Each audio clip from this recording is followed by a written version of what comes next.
Hi, my name is Jim Hilborn, And I'm Tom Dinas. and we are the Small Business Doctors.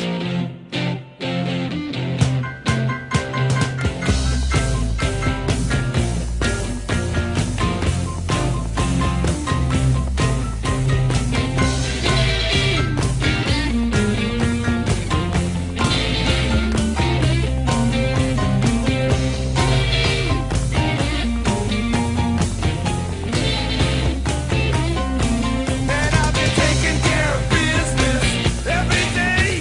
Taking care of business every way. I've been taking care of business. It's all mine. Taking care of business and working overtime. So yeah, all right. Let's go for it. Well, how you doing tonight, Tom? All right. Okay, I brought along a special friend. this is the first. This is the first. He's a little unsure of that when I told him it was the first time we brought along a special guest. Yeah, Well, yeah. It's kind of like the Disney thing, on Wednesdays with special guests. Mickey Mouse Club, there we go. Well, introduce your guest. Yes, my guess is Bob Ficker, president for the Newburgh branch of Columbia Community Bank. Columbia. No. Columbia State Bank. Columbia State Bank. Really? Good Lord. No That's not wonder what they it had won't on come the back. website when I went on there. My apologies. You know, Columbia State Bank in Newburgh, Bank. Oregon. Yeah. correct. Oregon, right? For those Yes. people out of state. Yeah. Oregon. Oh, thanks for coming, Bob. Oh, appreciate Yeah. it inviting me. Okay, Tom, what are we going to talk about tonight? Well, What do we we're gonna got? talk about now. One of the things we talk about, the two things that self-employed people have the least of is time and money.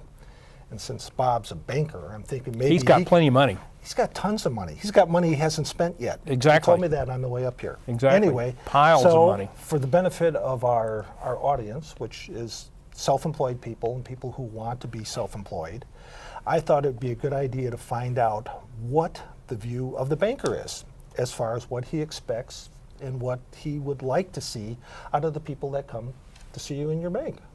Okay. So I thought we'd start at the beginning, Okay. So you're in the bank. Mm-hmm. I come in after pouring concrete and still got my galoshes on and tracking mud through the branch. Come in there, plop down, and say, "Bob, I need 50 thou." Mm-hmm. Okay. And what do you say? Well, I think my first advice to anybody looking to borrow money is to, market themselves. They got to sell the loan Okay. to the banker. And the more they can do that, the better chance they're going to have to get it approved. And, that involves providing, in my mind, a fairly complete financial package when they walk in the door if they can. But first of all, they have to realize you're a professional. Right. They're like going to see your attorney or your accountant or whatever. You're another professional that they need on their team in order to be a successful business. Okay. So they can't just go walking in and expecting you to drop everything. They Right. should give you common courtesies, right? Right. Call you, make an appointment. That'd be good, but we've got a pretty open door policy. I know people are coming off their work site or something and aren't necessarily prepared to try to walk them through, what we're looking for and what kind of financial information, kind of the package that we would ask them to provide us to really look at their loan. And So you wouldn't hold that against them if they came in all. no, not at all. It happens all the time, as you know. Obviously, the better that they can be prepared, either on the second or third trip that we talk, it makes it a lot better chance for them to have their loan approved.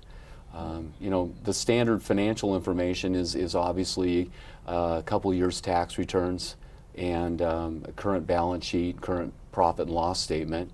And if it's a small business, typically we find that the small businesses are owned pretty much 100% by one or two individuals. Right. And the bank's approach on those kinds of companies is that we ask the owner to personally guarantee the loan. So, if it's a corporation, we ask for tax returns and a balance sheet on the corporation, but we also ask for tax returns and a financial statement on the individual also. And that would be pretty standard. Yeah. And we talk about personal guarantees. So the personal guarantee is, and we have talked about choosing business entities on this program, either being an LLC or a corporation, or there's other types too. But those are the two basic ones. And so the personal guarantee is where the individual is going to say, yes, I'm going to pay this loan if the business does not. Right. And, yeah. Right. You know, and I, of course, I hear things, you know, that you don't as the banker as far as people's view of the bank sometimes, you know. And the thing I try to impress upon them is that, you know, you need to make them part of your team. You know, they're not an adversary of you. They're somebody that can help you. You know, and that, but you have certain restrictions, you have certain requirements. You can't just give a person a loan, you know, right? You know, Well, what do you need to know about, Yeah. about Well, that loan? Well, I think I'll go back to what you said. I think that the first advice I'd give to any small business owner is to have a relationship with their banker. And, you know, that's really something that we're losing in today's financial world. You know, Mega banks, yeah. yeah, and that's why I would encourage small businesses to seek out a small community bank for their loan before going to a bigger bank, especially if they're a small business. I mean, the big banks do really good at, you know, the multi-million-dollar companies, but, you know, to have that relationship with your banker, you know, for me, that's something that I sell, you know, that's the value that I provide to the relationship. You know, the community bank I work for, you know, my loan isn't any different than the big bank's loan. My money isn't any greener. It's the relationship that I have with that client. And, you know, if they come in the office, I'm there. They come in a week later, I'm still there. They don't have to call an 800 number. And I know their business. I go out there and meet with them and understand what they're doing and work with them over the years. You know, our company's philosophy is we're just not going to do a loan. We want the relationship, and what I mean by that is if we don't have your deposit accounts, we're not really interested in going much further with a loan request. We are a relationship bank, and that's very important to us. So we want everything in that regard. We want the deposit account for the business as well as the loan.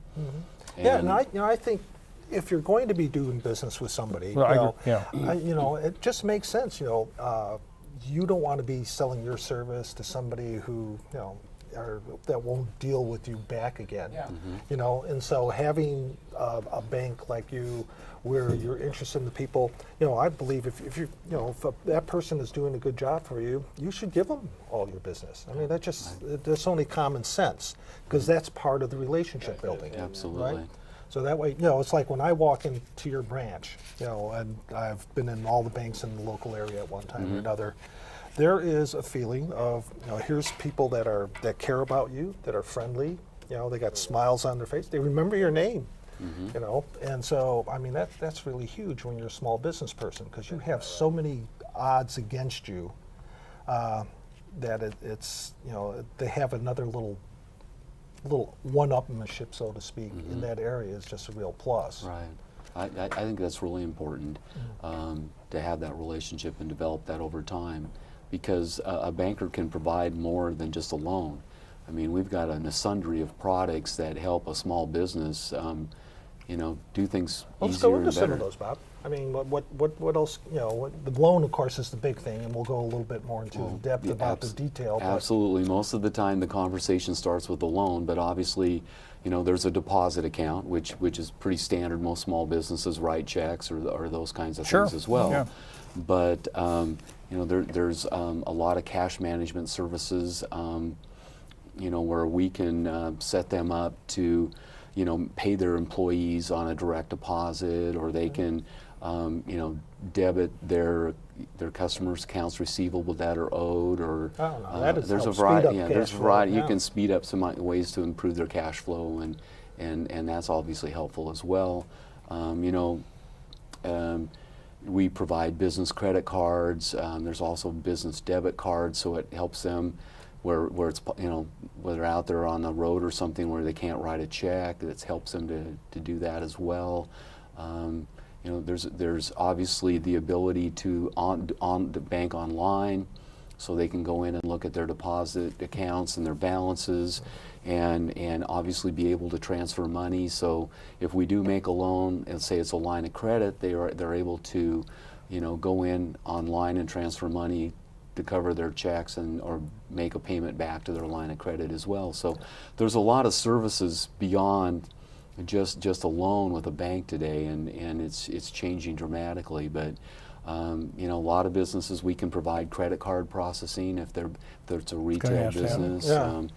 You know, if they've got multiple employees, we can provide them each a separate credit card. So when they're out doing business traveling or expenses, and there's an individual itemization but one billing. There's a lot of different things that are available for small businesses today.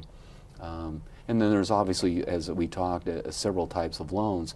You know, if it's just a matter of purchasing a piece of equipment or that type of thing, you know, there's a term loan for that. But they may be interested in purchasing the building that their business is in today, so there's some real estate financing that's available. Obviously, we talked a little bit about a line of credit. Let's go in the line of credit, because that's really misunderstood a lot by a lot absolutely of people. it is. Well, it definitely is, because a lot of people have gotten a line of credit, and we've seen them take it to the maximum, and it doesn't revolve. It just sits there. Bad sign. Yeah, and really a bank's philosophy with the line of credit is it's a temporary gap between when you have to pay your suppliers or pay your payroll, and then when you get paid from your accounts receivable. So banks are looking for the line to revolve. You borrow money for a week or two to pay your wages or pay your suppliers, take your discounts, and then when you get paid, when your accounts receivable paid, the bank expects that to be paid back to the line. So there's a revolving nature to that line of credit. Yeah, Yeah, and but- it's not a right. I mean, this is a Yeah, privilege to, right. to have one of these. Right, and a lot of times it just depends on the level of the small business. That line of credit, depending on the size, we ask for agings of their accounts receivable. Sometimes there's some monitoring or percentage of their accounts receivable that we'll advance against. And then again, there's some receivables that become ineligible. If, as an example, if they're over 90 days past due, a bank won't necessarily loan on that receivable. It's like loaning on fish. Right. 30 days old, it's going to be Pretty bad. much, yeah, Right. exactly. But So, you know, to go back to the very basic and asking for financial information, what I find is a lot of small businesses really skimp on the financial information that they use to manage their company. Amen to that. Yeah, and you know, one of the best things I can tell them is to go find a good a CPA, accountant that will help them with their financial statements, so they really know where their business is going, if they're making money, you know what, you know, if they're planning to do something. The CPA is invaluable in my mind, and of course the CPA helps prepare the financial information for the banker to make the loan, and they can make a better credit decision with better financial information. So, you know, we really recommend small business to go first step, to go get a good accountant, go get a good CPA, and if nothing else, use QuickBooks and I was about to bring that. I was actually about to bring that up. Yeah. QuickBooks. What I find with QuickBooks with a lot of small businesses is they do it for their banker, Right. and really, that's not the purpose of doing that. They should do it to have the financial information to manage their company. Yes, the banker wants it as well, but you know, if somebody comes into my office and really knows their numbers, it helps sell the loan. So I'm glad you said that, because Yeah, he's there we go. preaching to the choir now, isn't he? Yeah, yeah, Because yeah. we've actually repeated that. That's kind of the mantra that we have been trying to get across to our listeners for some time now, is that having financial data at your fingertips allows you to be more aggressive in your business. And by aggressive, I simply mean taking advantage of opportunities as they exist. So it's not trying to do something crazy, just being in a position to know, okay, I have the money to do this, or no, I don't. I mean, two important questions. Well, and also it can help them know if their sales are growing or not. Exactly. They know if their margins are shrinking, if certain expense categories are going up, and why are they going up. There's a great number of tools. We that did can a be show last provided week on fraud in the workplace, Mm-hmm. and having that financial information at your fingertips will tell you a lot of things. It won't tell you about your inventory necessarily, but it will tell you about your receivables and whether there's been a dip in those things and the Absolutely. difference. Yeah. Absolutely, it's great information. And as a banker, I encourage that right from the get-go as we start a relationship with a small business, that's really a key. So if I'm coming in to, let's just recap a little bit. So if somebody's Okay. coming in to see you and you don't speak for every bank, but you don't necessarily expect them to be in a suit and tie. Absolutely not. Okay, so that's a good thing. But Yeah. because what we're doing this program for, Bob, is to try to let our listeners know, our watchers, that how they can improve their chances of getting a loan, what they need to know in order to improve their opportunities in a bank and establishing a relationship with the bank and with you, for example. And so, you know, we would like to let them know what the perfect bank customer is so that they can come in and give them something. They might not get the loan, but it won't be because They weren't prepared. they Right. weren't prepared. That's exactly right. Right, and the chances of getting approved if they have giving us better financial information, they got a lot better chance. And you know, I have people come in and want to borrow a certain amount of money for, let's say they want a $50,000 line of credit, and I'm like, okay, where'd you come up with $50,000? What do you need that amount for? Well, I don't know. It just sounds good. Yeah. Or you know, if they can explain to me, well, you know, if I have $50,000, my receivables are growing, but I'm able to take discounts on my payables. This is going to save me X amount of money. This is the amount, and this is how I came up with that. You know, we kind of say, hey, this guy's actually thought about that, and makes some sense. So, And of course, it'd be even better if you're there saying, well, my tax advisor, you know, told me this would be the appropriate amount of money. Or do you ever offer that kind of advice to them? If I came into you with, say, if I had my books prepared by Tom, or I had my QuickBooks, my balance sheet, my P&L according to QuickBooks, and I came in, and would you help me decide what I needed? absolutely. And would, Absolutely, sure. You know, the other thing that I find is a lot of small businesses think because they own their equipment or something free and clear, I've got collateral. You know, I've got all these assets, but I think they don't understand that almost all banks are cash flow lenders. Absolutely. You know, That's a good you know, point. there are obviously That's a great lenders out point. there that are collateral lenders, but they're finance companies that just as soon if you don't pay them, they're going to take the equipment and sell it. Right. You know, we don't, you know, we look at collateral obviously, but the main thing that we look at is cash flow. Is there enough money coming from the business to pay existing debt plus the new debt they're Plus the asking new for? debt. Yes. What's the new debt? Yeah. So if I came into you and said, well, I own my equipment, I own all these presses, you'd say, that's really important to me because I don't have a monthly payment I'm making on that equipment, so my cash flow is greater. That's where you would Right. be. But- That's what you would like to see. But if the business has lost money for the last 2 years, Yeah. That didn't help it. Is really, you're not going to get a loan. I mean, No. it's just not. Don't And- have the cash flow to make the payments. And you know, some people ask you how much cash flow. You know, most banks, you know, there are some ratios. There's you know some spreadsheets. Different companies sell ratio analysis, but you know, we look at kind of a debt cover type of thing. How much you know A that covers profitable their- business. Yeah, profitable business, obviously. And then obviously, if they're looking to borrow money to, let's say, buy a new piece of equipment or to expand this or that, you know, we ask them, have you done any projections? What's that going to do to sales? What will that do to profitability if you have that piece of equipment? So, you know, we can consider that too when we do our cash flow analysis. Yeah. I mean, I've worked for guys that, you know, who are, I think, equipment junkies. Yeah. And you know, they have, you know, people I've worked for have been Absolutely. wildly successful, but it wasn't because they should have been buying all this stuff, but Yeah. they had a lot of equipment. Well, and the other Yeah. thing that we don't see a lot is you know, we like to see a resume. You know, management's ability is very important. Okay. Because as you know, we've gone through the last 2 or 3 years Oh. pretty tough times. Yeah. And if someone comes in and looks for a loan today, we know sales are probably historically down, and probably profitability as well. Yeah. But if we see that they have a good business plan and a good management team, their chances of being approved for a loan are so much better. Okay. So to come in and sell themselves as far as what their management team is, what their experience level is important also. Do you want to see, when you say a resume, do you want to see something in writing? Would you like to see that? Sometimes. I mean, like to see what guy's education is, what his background is, Yeah. business background is, kind of thing? Yeah, Is it- you know, and it depends on the maturity of the business.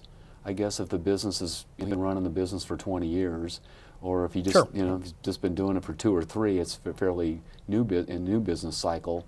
You know, hey, what have you done before? What other ventures have you been involved with? And again, help you know make the decision. You know, this guy's been success in other areas or other companies. He's got the management ability to be profitable and that type of thing. All right, now you said earlier we talked about personal guarantees of loans, and I know we explained that, but you look at a person when you're looking at the business, and you're saying, "Gosh, I'm making widgets, and I can sell 10,000 widgets a month, and I make them for $1 and sell them for $2, and so I've got $10,000 cash flow every month." Do you look at Hilborn?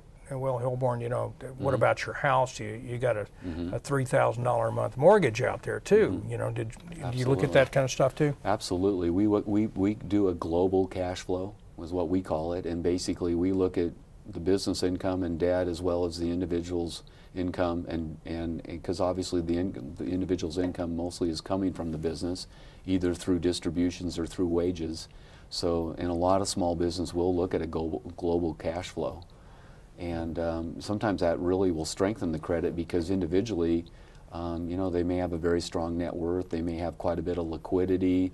So, if the business did lag a little bit, they have the ability to inject some more capital, or carry the business over a period of time too. So we definitely look at that as well.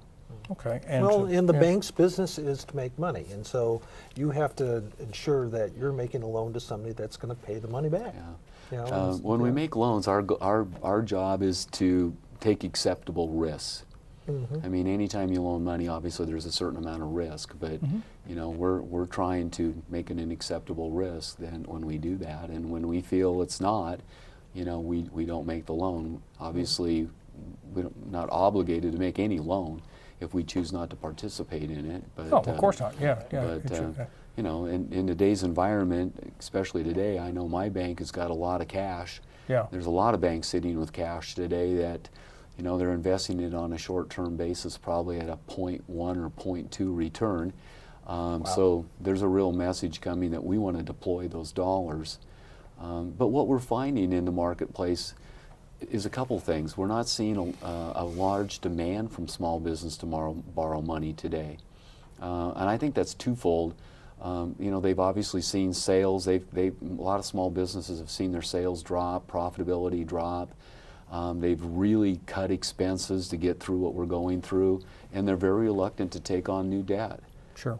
So it's been a challenge for us to do that. And then, as you know, banks have had some tough times. So the underwriting criteria has changed to some degree. Yeah, you've got as well. We're looking at everything a little bit closer, and some of that's thanks to the federal regulators, the regulations that are coming down, and how they're looking at banks today. So it's harder to get a loan today than it probably was 3 or 4 years ago as well. So Yeah, I know we should say we're taping this in April of 2011. That's true. Because we know things are going to get so much better in the future, but or at least short-term loan. We don't know. We don't know anything. We're hoping. But we hope, yeah. You talk about that. We're talking about the economy being a little slow. On the flip side of it, interest rates are fabulous. Fabulous. Just absolutely Yeah. the lowest I've ever seen in my banking, several times in my banking career. It's a great time to borrow money if you can deploy it and if you can invest it and make money on it. Make money on it, make absolutely. Money. And that's really the whole point is when I borrow money from the bank, I want to put it to work and make money on that bank. I'm leveraging the bank's money and the bank's happy because I'm paying them back and everybody's happy. Absolutely. I'm taking a little more risk than the bank is, but I'm going to make a little more profit so I can afford the loan. Yeah, I have a question, Bob. When you look at the financial statements and some of my clients have a lot of equipment and we accelerate the depreciation. Do you discount that depreciation factor quite a bit, or? There's several ways to deal with it. And again depends on the size and the scope of what they want to borrow. We can try to get a listing of the current equipment and come up with some market values. There's equipment dealers out there that you can go to. So we can come up with more of a market value of the equipment versus a depreciated balance sheet amount. When I'm looking at the profit and loss and it says depreciation, $83,000, Yeah. Pushing us into a loss so we get a tax refund. Well, when we do cash flow analysis, we always add back into the depreciation. Okay. So we know that's a non-cash expense. So we take net profit and add depreciation and determine that into the cash flow. So the viewers that watch this show don't ever cut back on your depreciation to save taxes because you want to show a better financial statement for the bank, because the bank is going to look through that and look to the absolutely. realities of the cash flow. Right, and you know, if the bank looks at something on the financial statement that seems maybe abnormal or a big write-off or something, I mean, we ask about it, and if it can be explained, you know, we can get over that hurdle sometimes. So that's obviously doable. My turn. I've always wanted to ask this question. When I go in to ask you for a loan as a your potential customer, I know a lot of my clients have kind of indicated to me that they've kind of laid a line of bull on the banker, you know, to get them to do this.